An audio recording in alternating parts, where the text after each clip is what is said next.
good day everyone. Sana'y mabuti ang lahat.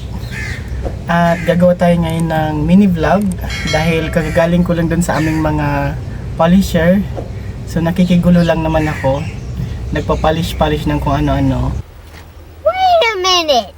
So medyo natuto naman tayo ng konti ngayon kasi syempre pag gumawa tayo ng sarili nating bahay, kailangan din natin gumawa ng polishing works. Oh my God! Wow! So, yun lang yun. Pero ngayon, nandito na ako sa may beach area. Yan. Papunta ko ng beach area sa beach restaurant kasi may i-check ako dito.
A few inches later.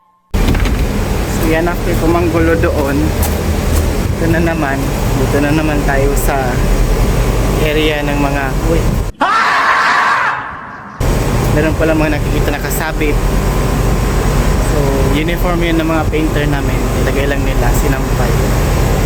So magtitake muna ako ng picture dito, din alis na naman ako sa ibang area. Ito naman ay main chiller yard.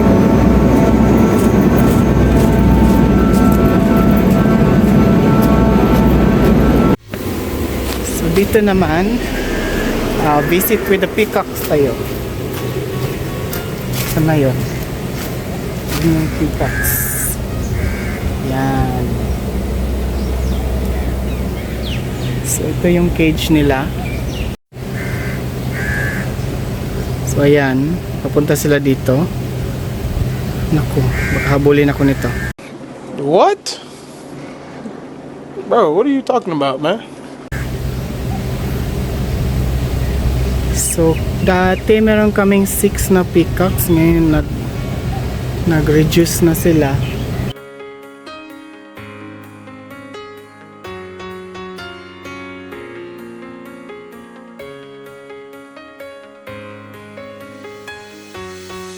So ayan yung mga baby peacocks dito. Meron kaming dalawa. Ayan yung mga magulang. Sisilayas na. Peacock! Peacock! So hindi natiis, pumasok ako dito. Ayaw nilang lumapit eh. Maloko ito mga to.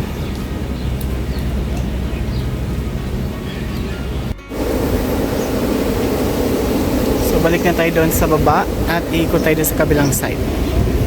Papunta ko ngayon sa beach. Nice. So dito naman sa area na to makikita mo yung pool. Taas ito ng mini mountain.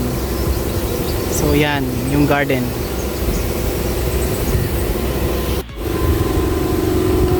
So mag-ikot-ikot muna tayo dito.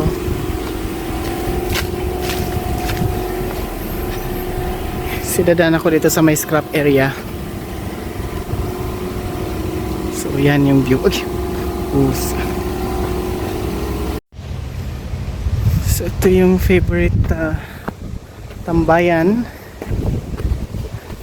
Kasi dito ka lagi nagpupunta. Yan. Ito kasi yung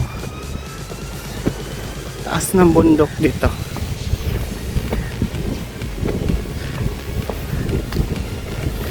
So maganda kasi ang view dito sa area. Ayan yung beach restaurant, yung public beach, at yung beach ng hotel sa Ka-Garden. So kuha tayo ng view. Yan. Yan yung view dito. So yan yung ipapalinis ko sa aming mga staff. Tignan natin dito. Yan.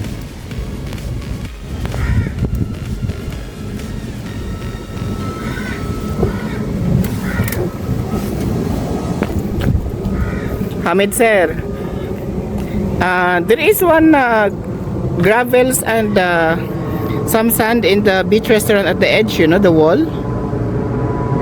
Yeah, this one need to be removed, sir. If you have some spare painters today, please ask them to remove this. Because boss was telling me this weeks ago already. So ayan yung pinapatanggal ko na tinatawag ko kanina.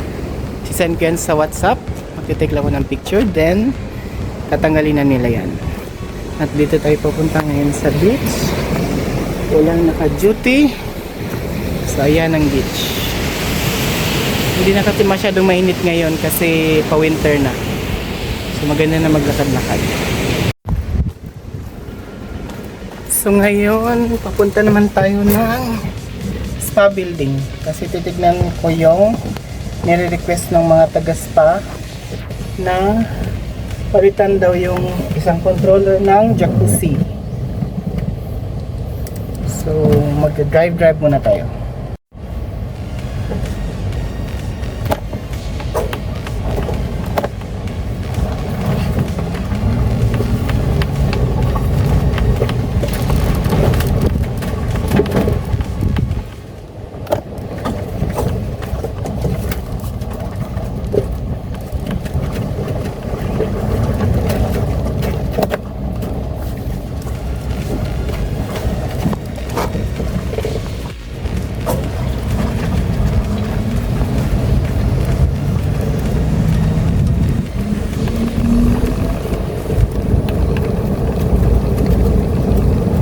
A few moments later. So yan, nandito ako sa ilalim ng puno. Kasi dito ako napunta na una. So ayun yung service ko nasa likod, ang buggy. Kasi tinitignan ko itong mga kahoy na nandito. So ayan siya. Yan. Kasi ano to, kaluchi na ginamit yata nila na construction. So kailangan ko tong sabihin doon sa aming carpentry team. Kasi para makita nila kung ano yung pwede nilang gamitin pa. Dahil mga bagong woods naman ito. So ayan yung mga residential building na katabi ng hotel. Kasi ito yung hotel nandito sa likod ng halaman na to. So ang location na to pala kung nasaan ako is tinatawag nilang car park 2 dahil ito yung reserved na car park. Just in case na yung pinaka main car park ng hotel ay hindi nagkasya yung mga sasakyan ng mga guests or kung may mga staff man na pupunta. So ito yun. So buggy driving muna tayo. Kailangan natin mag-go up. Kasi so ayun yung hotel. So ayun yung pinaka center na building. Babalik tayo dun sa kung saan tayo nag-enter at iikot tayo, pupunta tayo ng kabilang side.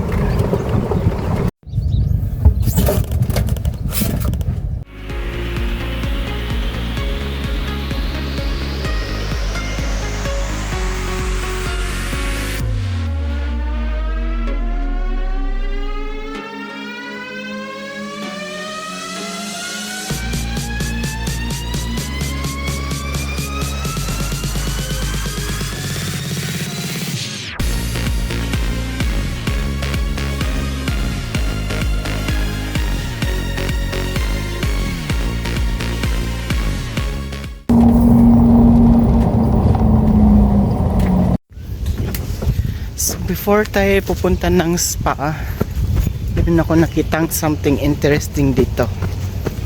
Yan. So dito to sa backside area ng hotel. Ayan ang hotel. ito yung backside area. So villa ito, mga villa rooms. Dati-dati kasi may mga tinatanim silang mga gulay dito. Hindi ko alam ngayon, wala na eh. So yan. Yan yung likod ng hotel. It's a vacant lot. Pero minsan tinataniman ng gulay. Minsan naman tinatambakan ng kung ano-ano. So doon tayo kasi may nakita akong isang gardener. Tanungin natin. Gumagalaw. So merong sugarcane na maliit dyan. Yun lang siya. Pero wala na yung gulay.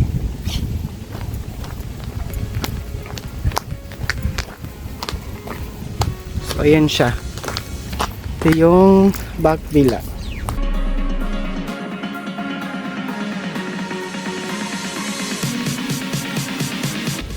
Yan ang tennis court. So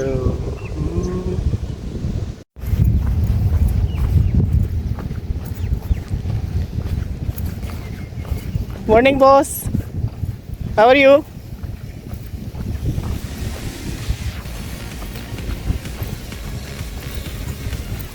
Why no vegetable anymore there? Before you're planting tomato, no? There, before planting tomato. Yeah, now only sugarcane. So maganda sana mag-ikot-ikot dito sa park na to. Kaya lang inaayawan ko kasi nahabol ako ng mga bubuyog lagi dito. Kaya maalis agad ako. So dito na tayo sa road papunta ng spa. So yan na.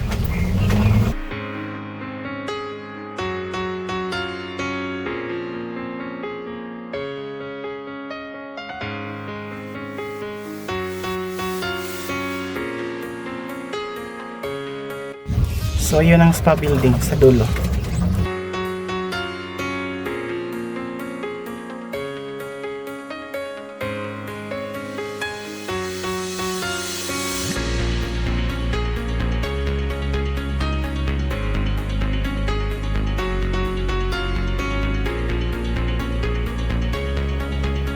Yun naman ang long pool.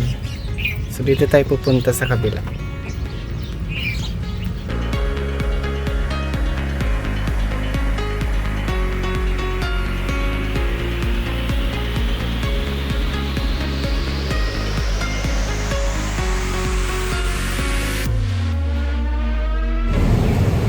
So yan ay pinalish ng mga painters natin. So tapos na yan kasi summer maintenance ngayon. So yan, paakyat tayo ng spa ngayon. Paakyat na tayo. Welcome to the spa at the Chedi Muscat. We need to record this one so that they will see what we are saying about this, because now if I'm not going to show anything. And this one Then we cannot nothing will put, be. you know, when we on, it's showing here like 30 minutes or 25 minutes. When we on, it switch off after 3 minutes. Yes, that's what they told me. Yes. So ito yung discussion namin kanina dun sa spa supervisor na hindi daw siya gumagana. Yes, kasi nag-order ako ng mga spare parts para nito, kaya lang hindi naman siya fix ng staff. So kaya ko siya pinuntahan kasi para i-cross check kung talagang na-fix ba, dahil na-receive na namin yung item months ago. So isa ito sa mga ginagawa ko, kino-cross check ko yung mga works kung natatapos o hindi. So yan, ito ang jacuzzi ng spa. So just a quick tour, ganito ang itsura ng treatment room ng aming spa dito sa hotel. So ganyan siya, yan ang jacuzzi. Ito yung shower. At pupunta tayo dun sa mismong treatment room. So yan ang treatment room. Yan, double treatment ito. So ang tawag nila dito is double room. Kasi galing ako kanina dun sa, yung kausap ko na supervisor is nasa single room sila. Kasi dalawa yung issue nito. Isa dito na hindi gumagana at isa dun yung defective lang siya. So yun yan. So kapag nag-engineering din kayo, isa ito sa mga ginagawa pag nasa administration ng engineering. So yan. So ganyan naman ang itsura ng long pool. pag nandito ka sa loob ng spa treatment room. So yan siya. Yun yung beach. Yun siya. Ang ganda.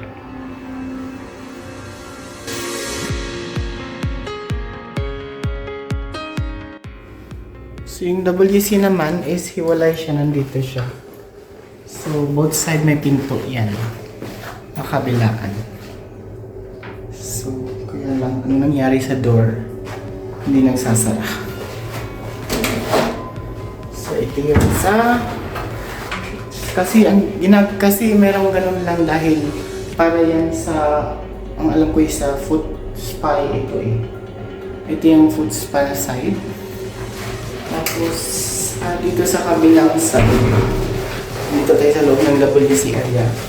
Ito naman is yung sa pag nag-massage treatment na. So makita. So yan, massage treatment.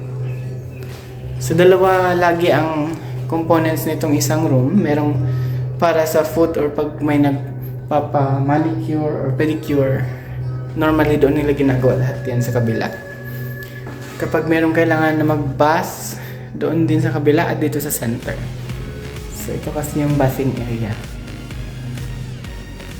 And pag nagmamassage na, dito na siya. Overlooking pa sa pool din. So now, we are moving to the next area kasi tapos na tayo dito. At meron tayong nakitang valve fuse. So, i-report natin ito doon sa ating technician. So, yan. Isa sa mga yan. So, tapos na tayo sa ating checking dito sa spa.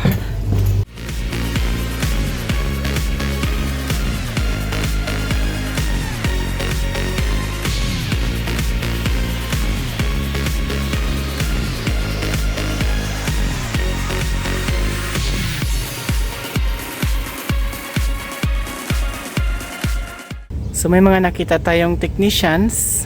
Pupuntahan natin sila kasi gumagawa din sila ng summer maintenance ngayon. So doon tayo pupunta. So ayan yung room number. Iikutin natin yan.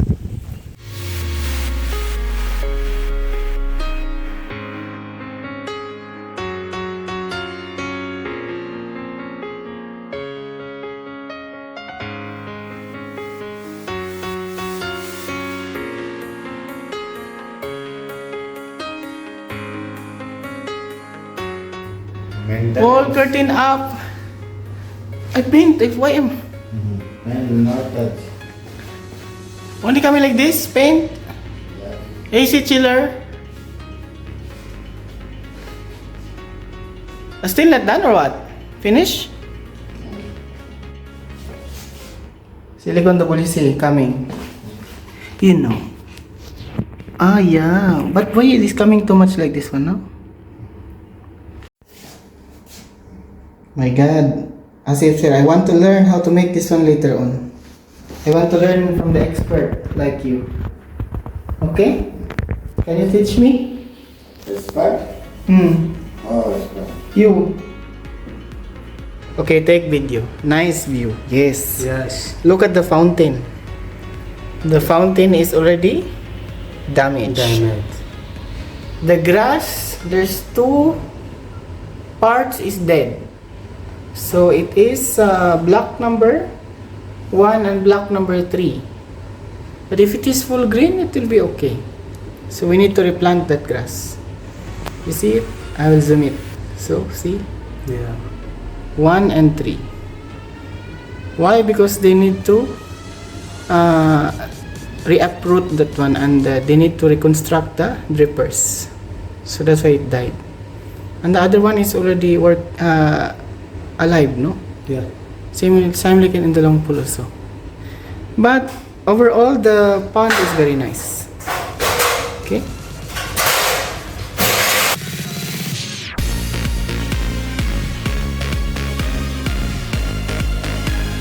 So paakyat tayo ngayon ng Old Spa Room. Isa ito sa mga bagong convert na room dito sa hotel. So dati ito siyang spa mismo. Kaya lang yung spa, nag-build sila ng panibago doon sa dulong building.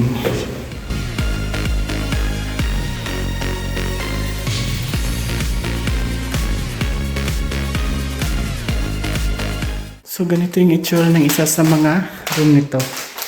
Meron siyang balcony. So may mini balcony lahat ng old bagong convert na room na to. Then meron siyang sariling sitting area, yung mini sitting area niya. Plus twin bed. Dito naman yung shower area niya na napakalaki. And ito yung WC. So ganyan ang bagong convert na room. Compare sa regular na room na yung dating room mismo na ng hotel, hindi siya yung conventional type. Kasi nga, before, isa siyang treatment room, tapos kinonvert lang ito a guest room. So yan ang TV niya.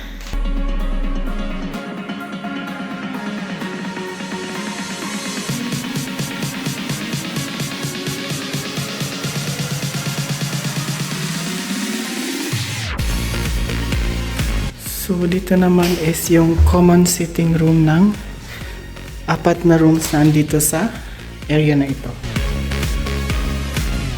So ganito yung itsura niya. Kaya lang wala siyang ilaw kasi naka-off ngayon yung mga switches niya. Yan, meron pala. So ganyan ang itsura niya. Yan.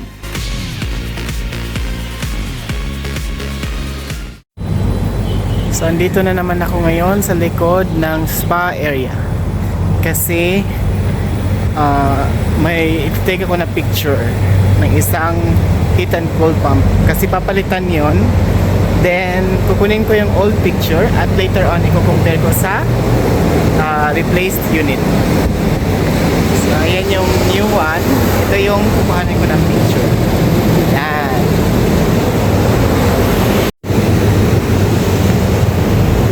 So, ang reason kung bakit na ko kinukuhanan ng picture yun kasi ako ang magdo-document doon sa project na yun. So, although ibang team ang mag-i-install, pagdating sa reporting kasi sa status niya at kung ano yung na-complete doon, ako ang maglalagay doon sa report. So, yun ang ginagawa ko doon. So, ito is mga air conditioning unit dito sa gym. Sa spa. Punta ko ngayon doon sa may beach area. So, ito yung road. So, ayan yung daan papunta sa beach. Kasi nasa pinakadulo na ako ng hotel dito sa southern side.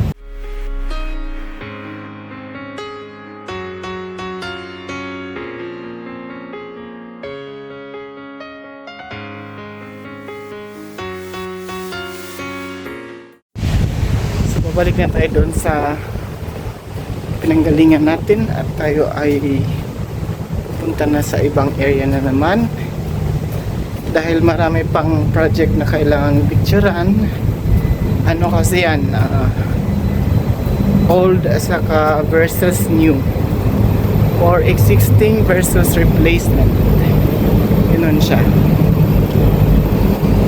So, pag natapos yan within this month, ilalagay ko sa report. Pag hindi, ilalagay ko lang na status na ongoing.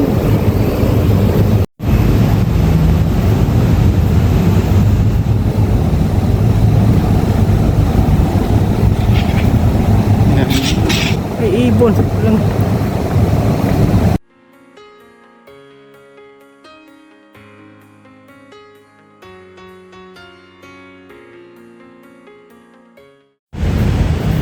So nagpalit din ako ng buggy. Kinuha ko tong medyo mas maliit kasi may gumagamit nung larger na buggy. So nadaanan ko tong area na to.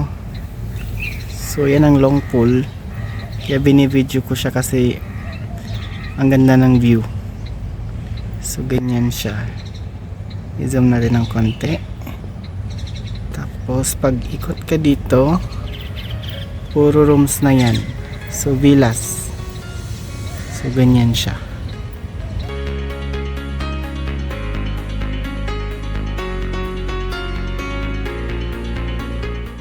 So ayan, dahil hapon na, garden visit muna tayo.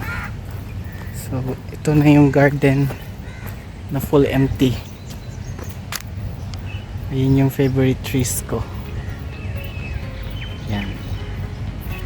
Ito naman, pinutol na nila yung mga lemongrass. So ginamit siguro nila ito dun sa kitchen. Then ito na rin yung isang natira, yung rosemary leaves.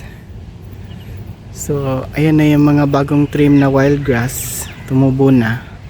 So ganyan na naging itsura niya.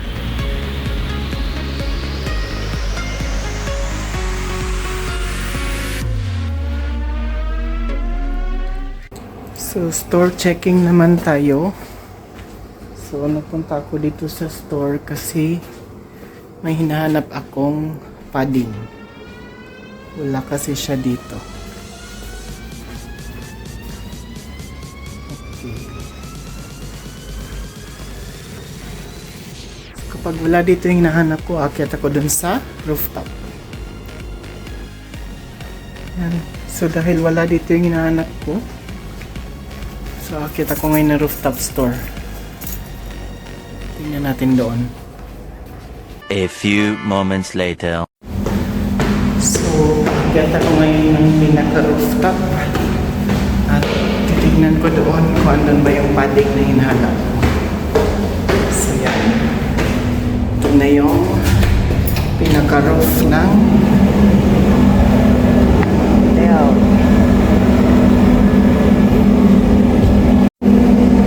So, palubog na rin yung araw kasi ang sunset ngayon dito mas maaga na kasi pa-winter na kasi.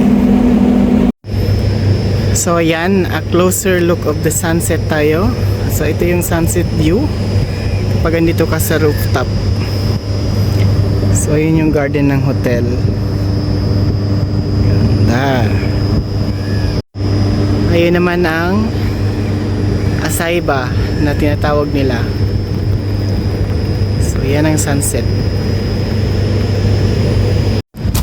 So doon tayo papunta na area dahil yun yung storage ng ibang item for laundry. Kasi ang hinahanap ko is padding ng flat pressing machine. So dahil wala ulit dito, tingnan ko na naman doon sa ibang store. Kasi sakaling doon siya. Ito kasi mahirap kapag dahil dati alam ko kung ano yung mga nakalagay sa store, pero ngayon kasi hindi na ako nakafocus na gumawa ng store task dito. So more on office works na ako saka projects. So may isa pang store doon sa baba, sa pinaka store ng ibang item, saka nandoon siya nakalagay. So check ko din doon. So again, ayan ang sunset sa likod ko. Yan.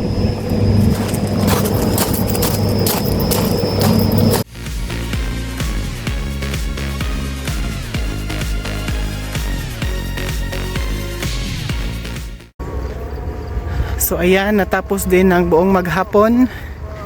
Ngayon ay late na tayong umuwi. So ano pa lang naman, 6:30 pa lang naman ng gabi. So maliwanag pa rin naman siya dito. Kaya lang ngayon paunti-unti na siyang dumidilim ng mas maaga-aga dahil hindi na summer, magwi-winter na. So dati, yung time na to na umuwi ako ng ganito, nandyan pa yung araw, ngayon wala na.